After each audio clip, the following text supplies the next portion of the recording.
this is Bridget Danner, and I'm here today to talk to you about preventing breast cancer. So this information is it's from a workshop I went to on preventing breast cancer, but it really applies to preventing chronic disease, to trying to get pregnant, to losing weight. It's really just great health information for anyone. So I'm glad you're here with me. I want to give credit to Dr. Lynn Michael from the Seattle area who put together this information, and she's really great. If you want some information on her, you could contact me. So she's a naturopath and also a breast cancer survivor, and she wanted to put out some information on preventing breast cancer. So there are some basic things like keeping your weight down, not smoking. Actually, breastfeeding is helpful in prevention of breast cancer. I'm going to talk in these videos about some things that maybe you don't know as much about in preventing breast cancer. And today's topic is nutrition and digestion. So let's dive right in. So one study has shown that high insulin levels increase the risk of breast cancer in postmenopausal women. So what's high insulin levels mean? Well, in the extreme end, you think of diabetics whose cells have become insulin resistant and perhaps the pancreas is starting to shut down. But a lot of us, most of us, are in some phase of insulin resistance because we eat too many simple carbs and we don't exercise enough in this country. So the first way to keep your insulin levels lower are avoiding simple carbs. So simple carbs are juice, soda, anything white rice, white pasta, white bread. All these things quickly create glucose in your bloodstream, and if they're not used, they're stored as fat, especially around the middle, and fat around the middle produces hormones that produce inflammation in your body.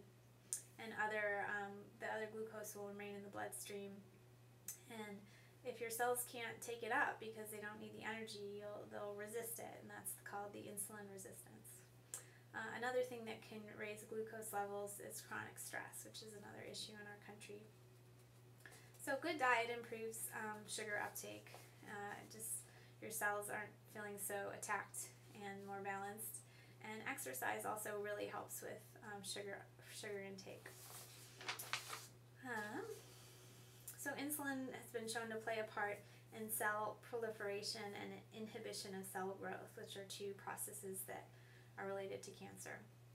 And it's been shown that cancer cells use the fermentation of sugar to produce energy, whereas normal cells use oxygen. So again, the lesson is avoiding simple sugars. Sugars, there's some other aspects of sugar. It also puts stress on the adrenal glands, which we need for hormone production. Sugar, why you love it, is sugar produces serotonin, which makes you feel good temporarily, but then you crash and then you want more. And this produces serotonin resistance, which is associated with depression and insomnia, which are on the rise along with our sugar intake. So the more you know, the easier it is for you to make good choices. Although eating is kind of an emotional, habitual process. So if you need some help, just let us know. We'd be happy to support you. There are, herbs to help you, and we can put you on a diet plan. So some other parts of a healthy diet are beans, nuts, eggs, if you tolerate those, wild-caught fish, and grass-fed and hormone-free meat. And I wanted to talk next about good fats, which are important for health in general and cancer prevention.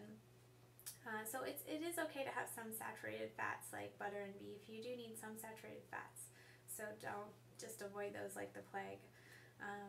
It's good to have nuts and seeds that are fresh, avocado, olive oil. So olive oil should be used as a dressing. It's not really meant for cooking at high heat. If you want to cook at high heat, it's best to use coconut oil, which is a super duper oil. And you definitely need to get some omega-3 fats, that are from salmon, walnut, chia seed, or flaxseed. And you really want to avoid vegetable oil, so you want to avoid margarines, any kind of spread, and all the canola oils. So you don't want to buy canola oil for baking, and you don't want to buy, unfortunately, salad dressings, which can contain a ton of canola oil, or things like crackers contain canola oil. So if you're having a whole food diet that you cook yourself, you can avoid a lot of this. Next I wanted to talk about genetic predisposition. So some people say, oh well, breast cancer is in my family, breast cancer is not in my family. And this is a factor, but it's not the only factor. So our genes have markers that turn the gene on or off. And there's lots of things that influence that. It's now been shown that your mother's health while you were in the womb, or even before, can affect these markers.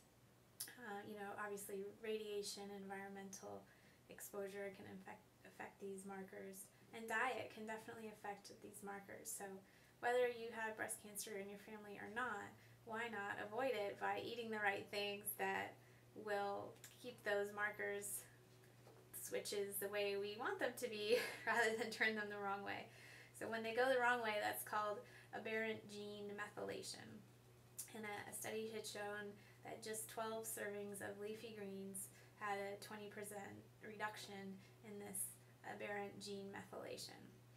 And it also said that taking a multivitamin supplement reduced this gene methylation by 50%. So I think this brings up a point, should I take a supplement or eat a food? I think it's always better to eat the foods. The foods are a whole product that have the cofactors to absorb all the vitamins. But you can supplement your diet with some whole food supplements as well. So next we're going to talk about digestion. Now, what in the world does digestion have to do with breast health? Digestion is the cornerstone of good health.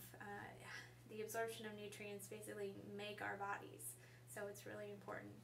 Digestive system also eliminates toxins, prevents disease through the immune system, which is mainly in your gut. So what do you need for good digestion? You need to chew your food well and produce enough stomach acid to break down food in the stomach. You need your pancreas to produce enzymes. You need a healthy mucosal lining of your gut for your immune system. And then your liver needs a lot of nutrients to do its job of detoxification. So it breaks down toxins and then expels them through the kidney bladder or the bile and the large intestine. So what are some signs that you may not have good digestion? Heartburn, stomach cramping, gas, bloating, weight gain, constipation, diarrhea, food sensitivities, or just a poor diet. Some of my clients say, well, everything seems fine, but I can basically tell it couldn't be fine because they're drinking a lot or eating a lot of processed foods. That stuff is really damaging to your gut, and there's no way you've gotten off the hook if your diet's really poor. So a little bit more about the liver. The liver has what we say 2 phases of detoxification. In the first phase, enzymes turn fat-soluble toxins from your food or from drugs or from the environment into water-soluble waste products. And lots of nutrients again are needed in this phase. If you have a sensitivity to coffee or perfumes, then you most likely have a phase 1 liver issue. Those are just a couple clues. They're not the only ones. So in phase 2, these water-soluble waste products are removed through the kidney, bladder, or the gallbladder, bile, stool.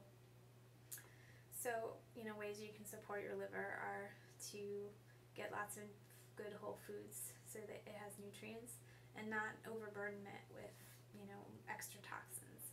So what are extra toxins? It's, lattes and candy and, half a bottle of wine a night.